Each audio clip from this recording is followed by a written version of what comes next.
الحمد لله نحمده ونستعينه ونستغفره ونؤمن به ونتوكل عليه ونعوذ بالله من شرور أنفسنا ومن سيئات أعمالنا من يهده الله فلا مضل له ومن يضلله فلا هادي له ونشهد أن لا إله إلا الله وحده لا شريك له ونشهد أن سيدنا وسندنا ونبينا ومولانا محمدا عبده ورسوله وصلى الله تعالى عليه وعلى آله وأصحابه وسلم تسليما كثيرا كثيرا.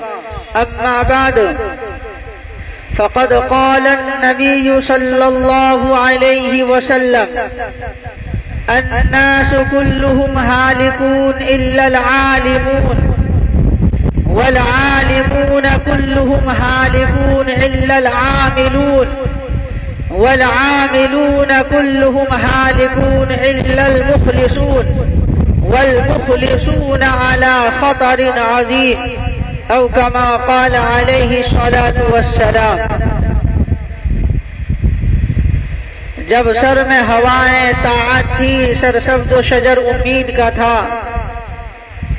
جب سر میں ہوائیں طاعت تھی، سرسبز و شجر امید کا تھا. جب سر عیسیاں چلنے لگی، اس پیڑ نے پھلنا چھوڑ دیا. اللہ کی راہ اب بھی ہے کھلی، آثار و نشاں سب قائم ہیں. اللہ کے بندوں نے لیکن اس راہ پہ چلنا چھوڑ دیا. معزز سامعین کرام، حضرات علماء کرام، بالخصوص حضرت اقدس الحاج حافظ شیخ صلاح الدین صاحب دامت برکاتہ العالیہ، سب سے پہلی بات میں آپ حضرات سے یہ عرض کر دوں کہ میری عادت تقریر کرنے کی نہیں ہے، سبق پڑھا لیتا ہوں بس اللہ کے فضل و کرم سے. لیکن حضرت کا حکم ہوا تو حکم کی تعمیل کے لیے حاضر ہو گیا ہوں. آپ حضرات سے درخواست ہے کہ ہمارے لیے دعا کریں کہ اللہ تعالی ہمیں صحیح الفاظ کہنے کی توفیق عطا فرمائے، اور ہم تمام سامعین کو کہی ہوئی باتوں پر عمل کرنے کی بھی توفیق عطا فرمائے. بزرگوں اور دوستوں، آپ حضرات کے سامنے جو حدیث پاک پڑھی گئی ہے، الناس كلهم هالكون الا العالمون الى آخرہ، اسی حدیث کے متعلق مختصر طریق پر آپ حضرات سے گفتگو کروں گا. حدیث کی تشریح سے قبل آپ حضرات کو بطور تمہید کے یہ بات بتلا دوں کہ مدار نجات جو چیز ہے، کامیابی کی جو چیز ہے، وہ انسان کے اندر جو پیوست ہوتی ہے اور جو چیز نفس کے اندر داخل ہو جاتی ہے، اصل مدار نجات وہی چیز ہے. باہر کی چیزوں سے نجات نہیں ملتی. مثلا دنیا کے اندر ہزاروں کتابیں چھپی ہوئی ہیں، لیکن اگر انسان کتابوں کے اندر غوطہ زنی کرنے کی صلاحیت نہیں رکھتا اور علم کی صلاحیت نہیں ہے تو کتابوں سے کوئی فائدہ حاصل نہیں کر سکتا. فائدہ حاصل کرنے کے لیے پڑھنا لازم اور ضروری ہوگا. پڑھنے کے بعد ہی چیزیں اندر اترے گی جو نجات کا ذریعہ ہوگا. اسی طریقے سے دنیا کے اندر بڑے بڑے اولیاء اللہ، بزرگان دین، اکابر علماء موجود ہیں، اور ہمارے اور آپ کے سامنے حضرت اقدس موجود ہیں، لیکن موجود ہونے سے ہمیں کوئی فائدہ نہیں ہوگا بظاہر جب تک ہم ان سے فائدہ حاصل نہ کر لیں. فائدہ حاصل کریں گے تو چیزیں اندر منتقل ہوگی اور نجات کا ذریعہ بنے گا۔ یہ بطور تمہید کے چند باتیں ہیں۔ ایک بہت بڑے حکیم اور فلسفی گزرے ہیں سقراط نام کر کے، جو کہ علم طب کے موجد ہیں، علم طب کے موجد ہیں اور بہت بڑے علامہ ہیں۔ رات دن جڑی بوٹیوں کے اندر میں لگے رہتے تھے اور کبھی کسی جڑی بوٹی کو سونگ رہے ہیں، کبھی کھا کر دیکھ رہے ہیں کہ کیا کیا فائدے ہیں۔ جنگلوں کے اندر مارے مارے پھرتے تھے۔ ایک مرتبہ شہر کے اندر تشریف لے آئے اور کسی دکان کے سامنے نیند آ گئی، اور اتفاق سے اسی دن بادشاہ کی سواری نکل رہی تھی، اور ہٹو بچوں کی صدائیں لگا رہے تھے، لیکن وہ گہری نیند کے اندر تھے، آنکھ نہیں کھل پائی۔ تو بادشاہ کو غصہ آیا اور غصے میں ہاتھی پر سے یا گھوڑے پر جس پر وہ سوار تھے اتر کر پیر سے ٹھوکر مار کر کہا کہ او بدبخت، تمہیں پتا نہیں کہ بادشاہ وقت کی سواری نکل رہی ہے؟ کیا تم مجھے پہچانتے نہیں؟ وہ آنکھیں ملنے لگا، جس طریقے سے سونے والا شخص سونے کے بعد آنکھیں ملتا ہے، اور کہنے لگا کہ ہاں، میں پہچاننے کی کوشش کر رہا ہوں کہ آپ کون ہیں، میں پہچاننے کی کوشش کر رہا ہوں کہ آپ کون ہیں۔ شاید آپ جنگل کے درندے معلوم ہوتے ہیں، شاید آپ جنگل کے درندے معلوم ہوتے ہیں۔ بادشاہ کو اور غصہ آیا کہ اب تک تو یہ پیر پھیلا رکھا تھا، اب تو زبان بھی پھیلا رہا ہے۔ کہا تمہیں پتا نہیں میں بادشاہ وقت ہوں، یہ فوج ہے، یہ قبا شاہی ہے، یہ تخت ہے، اور یہ چیزیں ہیں، فاخرہ لباس ہے، اتنے محلات کے میں مالک ہوں، تمہیں پتا نہیں؟ تو سقراط نے کہا کہ حضرت، آپ جتنی چیزوں کا تذکرہ کر رہے ہیں یہ تمام کی تمام چیزیں باہر کی ہیں، اندر کی چیزوں کا تذکرہ کیجیے۔ اس کا مطلب یہ ہوا کہ آپ اگر پگڑی کو عزت کے لیے استعمال کر رہے ہیں اور بیان کر رہے ہیں تو اس سے معلوم یہ ہوا کہ اگر کوئی پگڑی اتار لے، یہ جب آپ سونے کے لیے بستر پر پگڑی اتار کر جائیں تو گویا کہ آپ بے عزت ہو گئے۔ اگر یہ فوج آپ کے پاس نہ ہو تو آپ ذلیل ہو جائیں گے۔ تو آپ کے اندر کی جو چیزیں اسے بیان کرو۔ اس سے بھی معلوم یہی ہوا کہ اندر کی چیزوں سے نجات ملتی ہے۔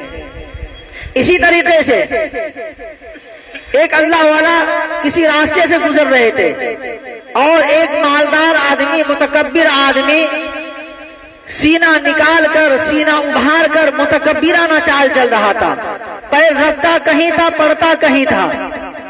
تو اللہ والے خیرخواہ ہوتے ہیں، اللہ والے خیرخواہ ہوتے ہیں۔ تو اللہ والے نے کہا، اے شخص، لا تمشی فی الارض مرحا، اللہ کی زمین پر اکڑ کر مت چلو، تم اتنی ہی جگہ میں رہو گے جتنی جگہ میں ہو۔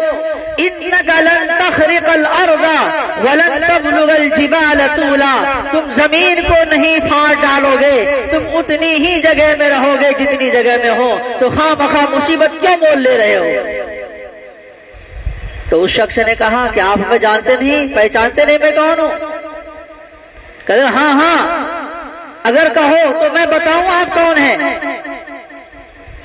تو مالدار آدمی بھی کہنے لگا، یہ درویش بھی عجیب و غریب ہے، پتا نہیں مجھے کیا بتائے گا۔ ہاں ہاں بتا، کیا بتاؤ گے؟ میں کون ہوں، بتاؤ میں کون ہوں۔ تو اس اللہ والے نے کہا، اول غضیفۃ مضرہ وآخر غضیفۃ قدرہ وانت بین ذلک تحمل العذرہ، کہ تمہاری ابتدا تو وہ ہے کہ اگر کسی کے جسم سے نکل جائے، نہ تو وہ نماز کے قابل ہے، نہ قرآن پڑھنے کے قابل ہے، نہ تو مسجد کے اندر داخل ہو سکتا ہے جب تک غسل نہ کر لے، یہ تو تمہاری ابتدا ہے۔ تم طواف بھی نہیں کر سکتے، مسجد میں داخل نہیں ہو سکتے، قرآن بھی نہیں پڑھ سکتے، قرآن بھی نہیں چھو سکتے۔ تمہاری تو ابتدا یہ ہے، ایک ناپاک خطرہ ہے، اور تمہاری انتہا یہ ہے کہ جب تو مر جائے گا تو تمہارے جسم سے بدبو پھیلے گی اور تمہارے جسم کو کیڑے مکوڑے کھائیں گے، اور تمہاری درمیانی حالت یہ ہے کہ تمہارے جسم کے اندر میں پیشاب بھی ہے، پاخانہ بھی ہے، دم مسفوح بھی ہے۔ یہ تمہاری حقیقت ہے۔ یہ اللہ والے جو کہتے ہیں از دل ریزت بر دل خیزت، دل سے جو بات نکلتی ہے اثر رکھتی ہے، پر نہیں طاقت پرواز مگر رکھتی ہے۔ تو اس شخص نے کہا جزاک اللہ چشمم باز کر دی، مرابا جانے جا ہمراز کر دی۔ اے شخص آج تو نے میری آنکھیں کھول دی کہ میری کیا حقیقت ہے۔ ہماری اور آپ کی بھی یہی حقیقت ہے۔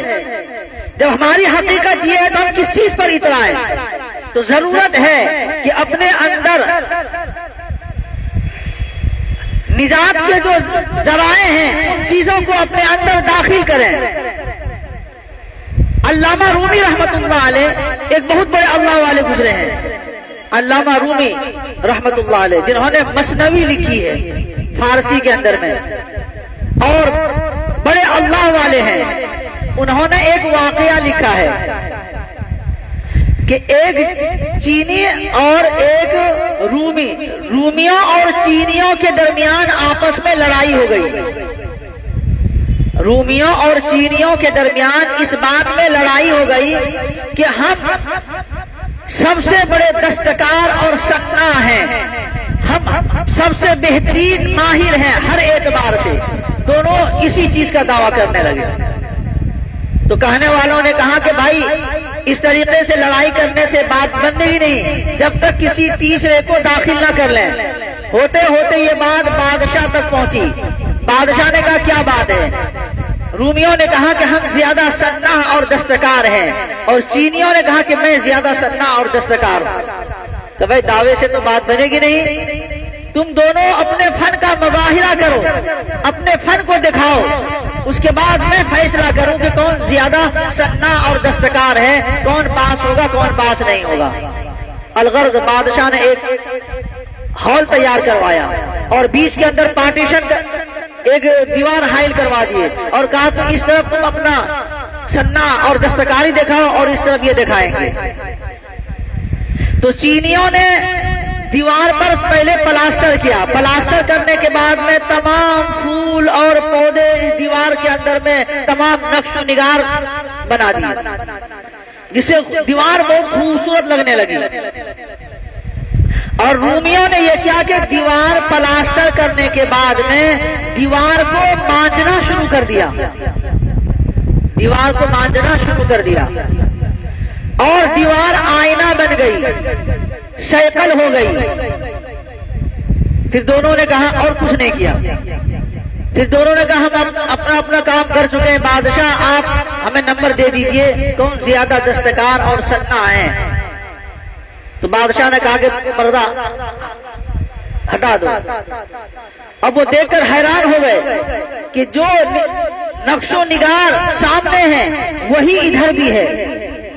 اب وہ فیصلہ کرنے سے مجبور ہے، کیونکہ یہ تو شکل ہو گئی تھی دیوار، آئینہ بن گئی تھی دیوار، ادھر کی تمام چیزیں ادھر نظر آ رہی تھی۔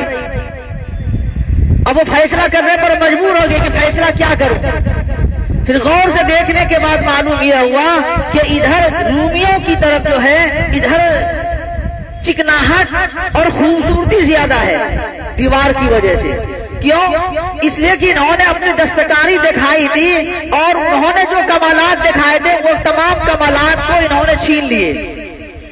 تو بادشاہ نے یہ کہا کہ رومی زیادہ صناع اور دستکار ہیں۔ امام رومی رحمت اللہ علیہ، علامہ رومی رحمت اللہ علیہ یہ واقعہ بیان کرنے کے بعد میں فرماتے ہیں کہ اے لوگو، تم بھی اپنے دلوں کو رومیوں کی طرح مانج لو اور اپنے دلوں کو شکل کر لو، اور باہر جانے کی کوئی ضرورت نہیں ہے۔ دل کے دریچے کو کھولو اور گھر کے اندر سے ہی تمام چیزوں کو دیکھ لو۔ یہ تصوف کی باتیں ہیں، یہ اللہ والوں کی باتیں ہیں جو ہمیں اور آپ کو بار بار بتاتے ہیں اور سمجھاتے ہیں۔ اس سے بھی معلوم یہی ہوا کہ مدار نجات جو ہے وہ اندر کی چیزوں سے ہے، باہر کی چیزوں سے نہیں ہے۔ انہی چیزوں کو آپ علیہ السلام نے حدیث مذکور کے اندر، جو حدیث آپ کے سامنے پڑھی گئی ہے، تذکرہ کیا ہے۔ آپ صلی اللہ علیہ وسلم نے ارشاد فرمایا، الناس كلهم هالكون الا العالمون، پہلا جز کہ تمام انسان، تمام لوگ، دنیا کے اندر جتنے لوگ ہیں، خواہ وہ کہیں کے بھی رہنے والے ہوں، خواہ وہ کیسے بھی ہوں، تمام کے تمام انسان ہلاک ہونے والے ہیں۔ البتہ ہلاک ہونے سے جو بچیں گے وہ علم والے ہیں، یعنی علم والے ہلاک نہیں ہوں گے۔ تو انسانیت کی غرض و غایت کیا نکلی؟ انسانیت کی غرض و غایت علم ہے کہ اگر انسان کے پاس علم ہے تو وہ صحیح طریقے سے زندگی گزار پائے گا اور وہ انسان کامیاب ہو جائے گا۔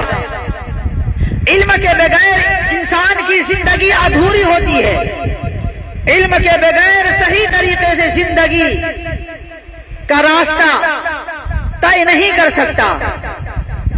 علم والا صحیح طریقے سے زندگی کو گزار سکتا ہے، راستے کے نصیب و فریض سے واقف ہوتا ہے۔ تو علم انسان کے لیے ضروری ہے، اگر علم نہیں ہے تو جہل ہی گمراہی کے لیے کافی ہے۔ علم سے مراد آپ کو الگ سے بتا دوں کہ یہ باضابطہ طریقے سے سند یافتہ عالم ہونا ضروری نہیں ہے۔ علم سے مراد علمی باتوں کا جاننا ضروری ہے، زندگی گزارنے کے جو طریقے ہیں ان طریقوں کو جاننا ضروری ہے۔ تو اگر علم ہے تو انسان کامیاب ہوگا، اگر علم نہیں ہے تو کامیاب نہیں ہو سکتا۔ بزرگوں اور دوستو، علم بہت ضروری ہے، خواہ دنیا کا علم ہو خواہ دین کا علم ہو۔ اگر ہمارے اور آپ کے پاس دنیا کا علم ہوگا تو دنیا چمک جائے گی، اور اگر آخرت کا علم ہوگا تو آخرت بن جائے گی، سنور جائے گی، آخرت بن جائے گی اور سنور جائے گی۔ اور علم حاصل کرنے کے بعد اللہ رب العزت انہیں مقام اور مرتبہ عطا فرما دیتے ہیں، اللہ رب العزت مقام اور مرتبہ عطا فرما دیتے ہیں، دنیا میں بھی اور آخرت میں بھی۔ دنیا کے اندر کیا مقام اور مرتبہ حاصل ہوتا ہے وہ آپ کو معلوم ہے۔ ایک مرتبہ عبداللہ ابن مبارک رحمت اللہ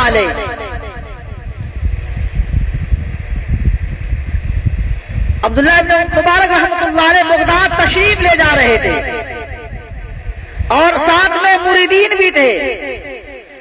جب جس مقام پر پہنچنا تھا اس سے پہلے حضرت عبداللہ ابن مبارک رحمت اللہ علیہ جو کہ بہت بڑے محدث تھے، ان کو چھینک آئی۔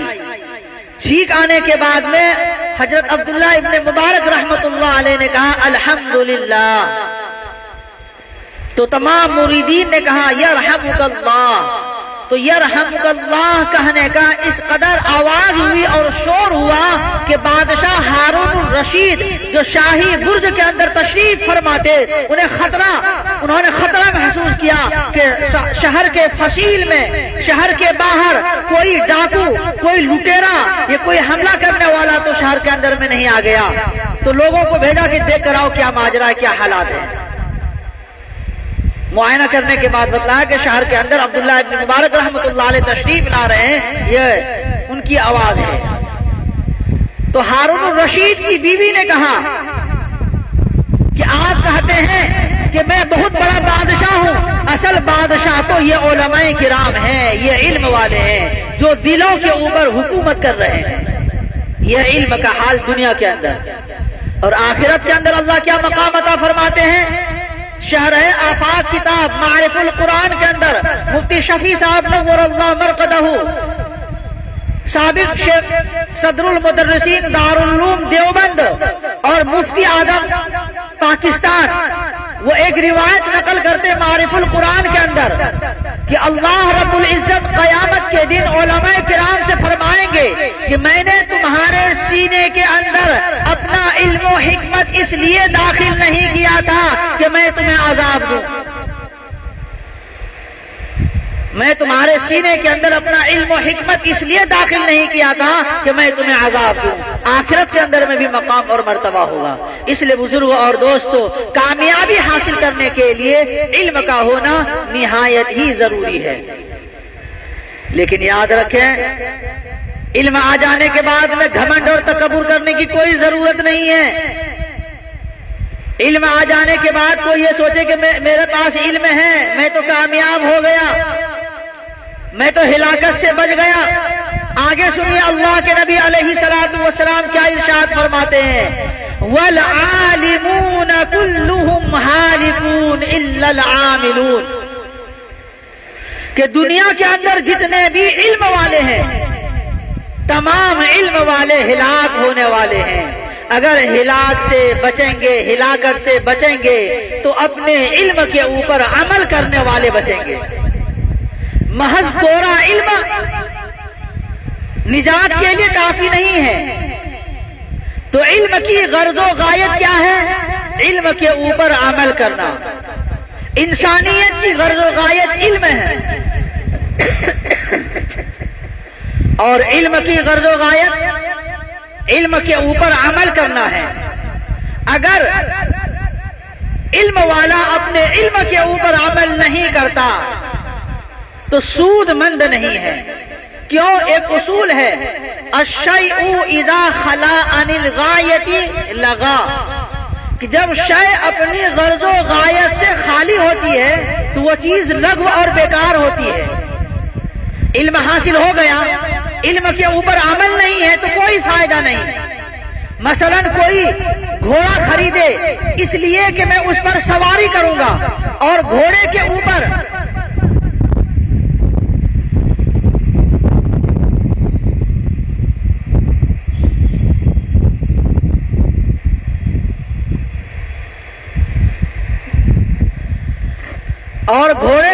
خرچ کر رہا ہے. مقصد کیا ہے کہ میں گھوڑے کو استعمال کروں گا سواری کے لیے.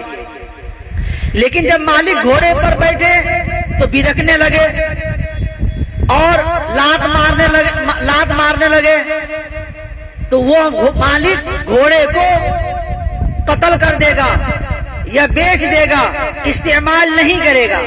کیوں؟ جو مقصد تھا وہ مقصد پورا نہیں ہوا. اسی طریقے سے کوئی شادی کرے، شادی کی غرض و غایت کیا ہے کہ نسل بڑھے اور بیوی گھر کا کام کاج کرے. یہ تمام اور بھی جو مقاصد ہے، بچوں کی صحیح دیکھ ریکھ کرے، صحیح پرورش کرے. لیکن اگر بیوی یہ تمام کام نہ کرے، بجائے یہ تمام کام کرنے کے وہ فوراً نکل جائے تو شوہر کیا کرے گا؟ طلاق دے دے گا. یہ اگر بہت زیادہ شریف ہوا تو ایک کونے میں بیٹھا دے گا کہ تم وہاں بیٹھی رہو. کیوں؟ مقصد پورا نہیں ہوا. اسی طریقے سے علم کی جو غرض و غایت ہے وہ علم کے اوپر عمل کرنا ہے. اگر عمل ہے تو نجات کے لیے کافی ہوگا، اگر عمل نہیں ہے تو نجات کے لیے کافی نہیں ہوگا. آپ نے فضائل اعمال میں اور منتخب احادیث میں یہ حدیث سنی ہوگی اور پڑھی ہوگی کہ اللہ رب العزت قیامت کے دن ایک عالم کو بلائیں گے اور کہیں گے کہ میں نے تمہیں علم دیا تھا، تم نے اس کے اوپر کیا عمل کیا؟ تو عالم کہے گا یا اللہ، میں نے علم کے اوپر عمل بھی کیا، لوگوں کو پڑھایا، تقریریں کی، لوگوں کو سمجھایا. اللہ تعالیٰ فرمائیں گے تم نے یہ سارا کام اس لیے کیا تھا کہ تاکہ لوگ دنیا کے اندر تمہیں بڑے عالم کہیں.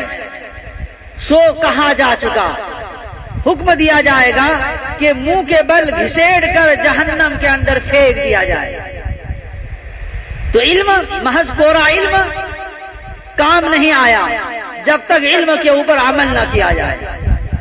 لیکن بزرگوں اور دوستو، اگر علم کے اوپر عمل بھی کر لے، علم کے اوپر عمل بھی کر لے تو انہیں بھی